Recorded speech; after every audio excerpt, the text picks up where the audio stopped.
ఏ ఊరి వాట్సాప్ గ్రూపులో చూసినా, ఏ గ్రామంలో సర్పంచ్ల గ్రూపులో చూసినా ఒకటే చర్చ. సర్పంచ్కి ఒక్కనికే చెక్కు పవర్, ఉప సర్పంచ్కి చెక్కు పవర్ రద్దు చేస్తున్నట్టు తెలంగాణ సర్కారు జీవో తెచ్చింది. ఇక లచ్చలకు లచ్చలు పోసి కొందరు కొనుక్కున్న ఉప సర్పంచ్ పదవులు ఏవైతే ఉన్నాయో అవి ఉత్త సంచి కాడ కావాలి ఉన్నట్టు తప్పితే అవిటితో అయ్యేది లేదు, పొయ్యేది లేదు. నడిచెవు రాస్తాల గాంధీ తాత బొమ్మ గదా ఉన్నట్టే పేరుకు ఏ మీటింగ్ కన్నా పోతే ఉప సర్పంచ్ ఉండు తప్పితే అంతకంటే లాభం లేదన్నట్టే వాట్సాప్ గ్రూపుల కాడ నుంచి సోషల్ మీడియాలో ఈ ప్లాట్ఫాము ఆ ప్లాట్ఫాము అనుకుంటా ఇన్స్టాగ్రామ్ నుంచి ఫేస్బుక్ దాకా, వాట్సాప్ నుంచి వాయిస్ మెయిల్స్ దాకా అన్నిట్లల్లో ఇదే చర్చ.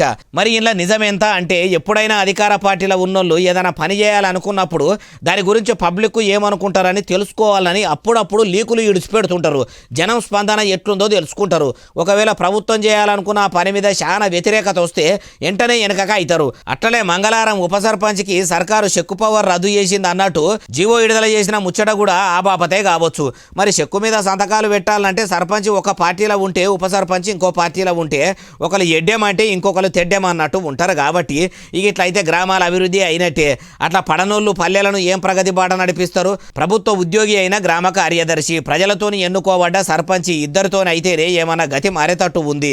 రెండు కత్తులు ఒక్క ఊరల ఇముడై అన్నట్టు సర్పంచ్కి ఉప సర్పంచ్కి చెక్కు పవర్ ఉంటే అది అయ్యే పని కాదు అన్నట్టు అట్లా ఈ ముచ్చట ముంగడికి వచ్చిందా అంటే ఏమో ముంగట ఎరకైతుంది అంటారు ఈ ముచ్చటి నోళ్ళు.